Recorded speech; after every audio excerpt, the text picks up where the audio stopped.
Let me be honest with you about something. Sardines are one of the healthiest foods on the planet. Every serious nutritionist knows it. Every cardiologist recommends them. The science is overwhelming. But in 20 years of clinical practice, I have watched patients damage their health eating sardines. Not because sardines are dangerous, because of how they were eating them. And the terrifying part? Every single one of those patients thought they were doing everything right. There is one mistake in particular, so common, so invisible, that I see repeated constantly in almost every culture, in almost every country. And the people making it are usually the ones who care the most about their health. You may be making it right now. And by the end of this video, you will know exactly what it is, and exactly how to stop.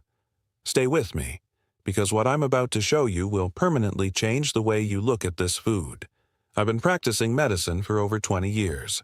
I've sat across from thousands of patients in my office, people who were genuinely committed to their health, people who read books, followed dietary guidelines, consulted nutritionists, tracked their meals with discipline and real intention. And yet, time and time again, I kept seeing the same quiet, invisible pattern repeat itself. People who believed they were doing everything right were unknowingly making choices that contradicted every effort they were putting in. And one of the most common foods at the center of this pattern was something almost universally celebrated as healthy: sardines. You've probably heard it before. Doctors recommend them. Nutritionists praise them. Health publications around the world consistently rank sardines among the most nutrient-dense foods available to the average person. And they are right. Sardines are genuinely extraordinary. But here is what almost no one is talking about. The way most people choose, prepare, and consume sardines is quietly turning one of nature's most powerful foods into something that can work directly against the health they're trying to build. I'm Dr. Sebastian Walker. I've spent the better part of my career studying nutrition, metabolic health, and the relationship between everyday dietary habits and long-term disease.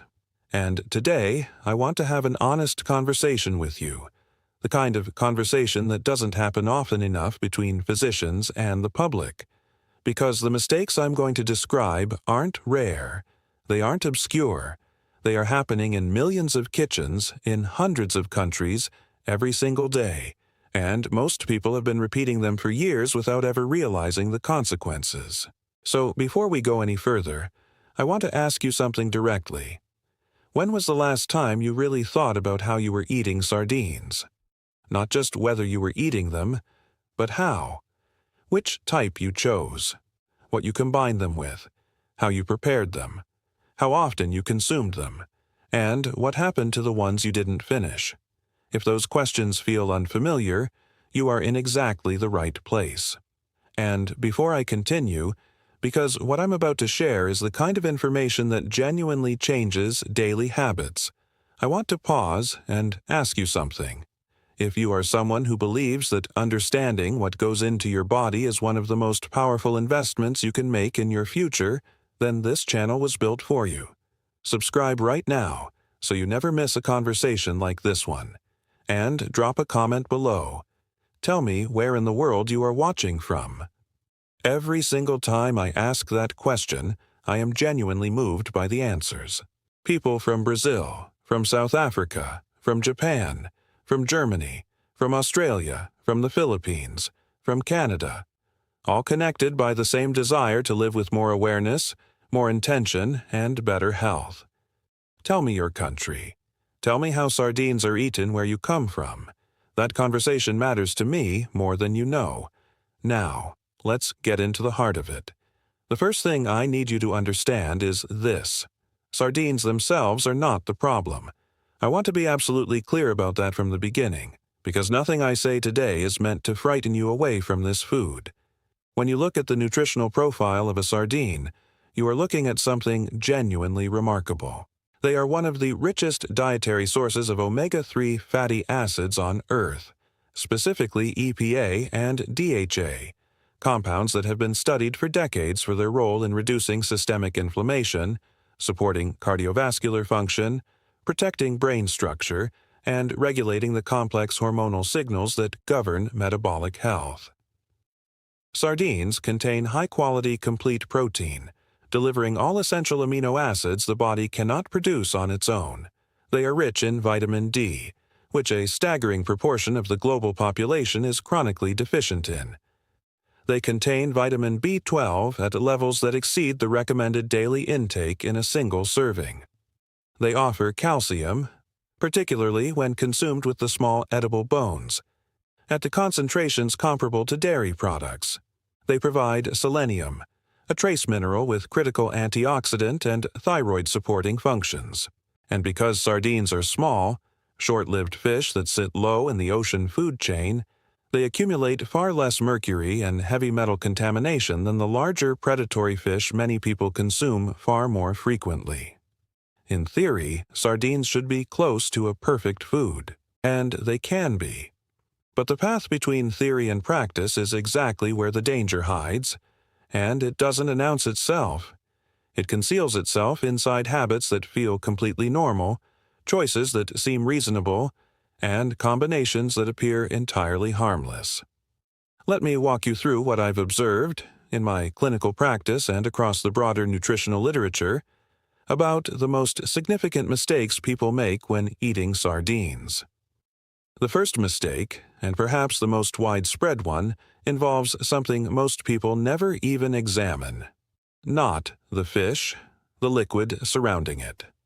Sardines are almost universally consumed from a can, and every can contains a packing medium, typically oil, water, tomato sauce, or brine. The vast majority of people either ignore what that medium is entirely, or they make their selection based purely on taste preference without understanding that the packing medium fundamentally changes the nutritional equation of everything they're about to consume. Let me start with brine, because this is where I have seen the most significant and most overlooked cardiovascular risk. Sardines packed in brine, which is a saltwater preservation solution, can contain sodium levels that are genuinely striking when examined carefully. A single serving of sardines packed in brine can deliver anywhere from 400 to well over 600 milligrams of sodium.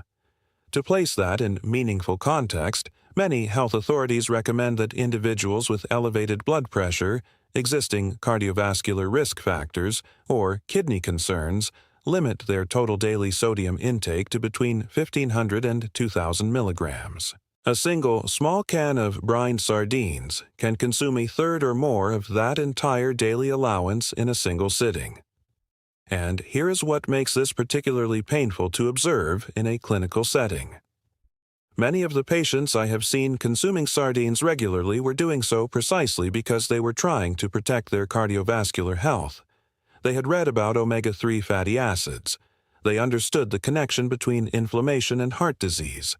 They were motivated, they were consistent, and they were unknowingly flooding their system with excess sodium at the very same time. The omega-3 benefit does not erase the sodium burden. These are not opposing forces that neutralize one another. They operate through entirely separate physiological pathways. And for someone already managing hypertension or early-stage cardiovascular disease, the chronic sodium accumulation from daily brine sardines can quietly accelerate the very problem they came to me hoping to prevent.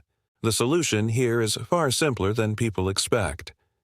Sardines packed in water, with no added salt or with meaningfully reduced sodium, are widely available in most markets and nutritionally superior for the majority of people's needs. If you're choosing sardines packed in olive oil, you are generally in a better position from a sodium standpoint, though you need to remain conscious of the caloric contribution and, critically, the quality of the oil itself. Because this brings me to the second major mistake, which operates through a mechanism that most people have never considered. Many health-conscious consumers will specifically seek out sardines packed in vegetable oil, believing that oil-packed sardines are more nutritious or more natural than their water-packed counterparts. And there is a kernel of genuine truth in this reasoning. Dietary fat does enhance the absorption of fat-soluble nutrients, including the vitamins D and A that sardines contain. But the type of fat matters enormously.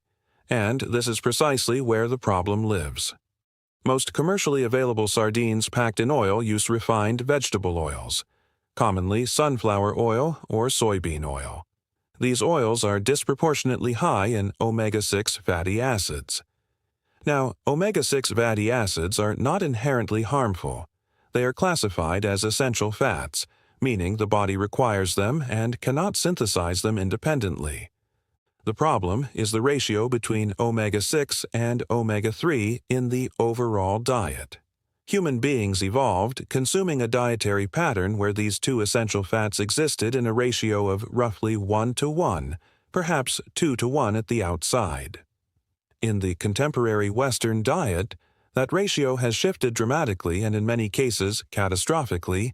Many people now consume omega-6 and omega-3 fatty acids at a ratio of 15:1, 20:1, and in some dietary patterns even higher. This imbalance carries well-documented physiological consequences. Excess omega-6 consumption relative to omega-3 promotes and sustains a pro-inflammatory state throughout the body, and chronic low-grade systemic inflammation is now understood to be a foundational driver, not a side effect but a root mechanism, of some of the most prevalent and devastating chronic diseases of modern life: cardiovascular disease, type 2 diabetes, certain autoimmune conditions. Emerging research is drawing connections between sustained inflammatory states and neurodegenerative processes as well. Now consider the full weight of the irony. A person reaches for sardines specifically because they've read that sardines are exceptionally rich in anti-inflammatory omega-3 fatty acids. They choose an oil-packed variety because they believe fat will enhance nutrient absorption, and the oil surrounding those sardines is actively promoting the inflammatory environment they were trying to correct. The omega-3 is still present. It's still being absorbed. But the inflammatory equation of that meal has shifted in a direction they didn't intend and will never know about unless someone tells them. If you want a clear, practical breakdown of how to identify the best sardines available in your local market, how to read labels with genuine understanding, and how to build sardines into a dietary pattern that truly serves your long-term health, I've placed a resource in the first link in the description.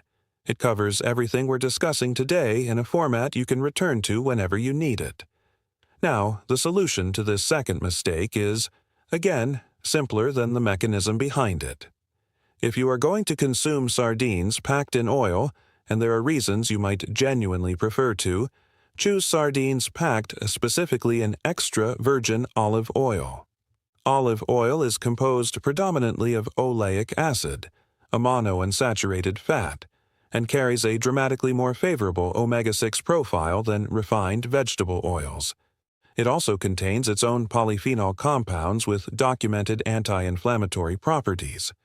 The taste is noticeably cleaner. The nutritional contribution is meaningfully different. It costs modestly more in most markets, but what it delivers to your body compared to a compact in sunflower oil is not a subtle difference. It is a meaningful one. There is an additional dimension to this conversation that receives almost no attention in mainstream nutritional guidance, and it connects to the chemistry of what happens inside a can during processing. When sardines are packed in refined vegetable oil and subjected to the heat involved in commercial sterilization, those surrounding oils can undergo a process called lipid oxidation. Oxidized fats, lipid peroxides, are compounds that nutritional biochemistry takes seriously. Oxidized lipids can contribute to oxidative stress within cells, interfere with the integrity of cellular membranes, and have been studied in relationship to their potential impact on vascular tissue. The canning process involves significant heat exposure, and while sardines themselves carry natural antioxidant compounds that confer some protection, the refined vegetable oils surrounding them are considerably more vulnerable to oxidative degradation than either water or quality olive oil under the same conditions. This does not mean canned sardines are a dangerous food. I want to say that clearly. Billions of servings are consumed safely every year across the globe. But it does mean that the medium surrounding your sardines is participating actively in the chemistry of what enters your body. It is not a neutral passenger. The third mistake is one that almost no one considers until I raise it directly, and when I do, I reliably see the moment of quiet recognition. It involves what happens after the can is opened. Sardines are perishable once exposed to air. The omega-3 fatty acids they contain, among the most biologically active and structurally sensitive compounds in the human diet, begin to oxidize immediately upon contact with oxygen. Most people who don't consume an entire can in one sitting will either leave the remainder sitting in the open can in the refrigerator or transfer it loosely to a bowl covered with plastic wrap. Both approaches create ongoing exposure to oxygen and allow oxidation to continue unimpeded. The practical solution is to transfer any unconsumed sardines, along with their packing liquid, into a sealed, airtight glass container immediately after opening, and to consume them within 48 hours at the absolute maximum. The sardine you consume on the third day from an opened, loosely covered container is nutritionally meaningfully inferior to the sardine you ate on the first day. The omega-3 fatty acids have partially degraded. Lipid peroxidation products have accumulated. And that sharp, aggressive, overpowering fishy flavor that many people associate with sardines as a species? That flavor is not the sardine's natural character. It is the flavor of oxidation. Fresh sardines, properly stored and promptly consumed, taste considerably cleaner and milder than most people have ever experienced.